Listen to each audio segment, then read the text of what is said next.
తగిన సమయమున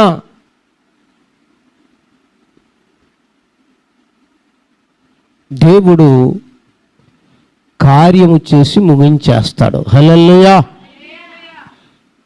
అది ఏ కార్యమైనా కావచ్చు. అనారోగ్యంతో బాధపడుతున్నాం అనుకోండి, ఆరోగ్యం ఇచ్చే కార్యమే కావచ్చు. ఆర్థిక ఇబ్బందులతో బాధపడుతున్నాం అనుకోండి, ఆర్థిక ఇబ్బందుల నుంచి విడిపించే కార్యమే కావచ్చు. లేదు, మనకి ఇల్లు లేదనుకోండి, దేవుడు మనకు అనుగ్రహించే ఆ కార్యమే కావచ్చు.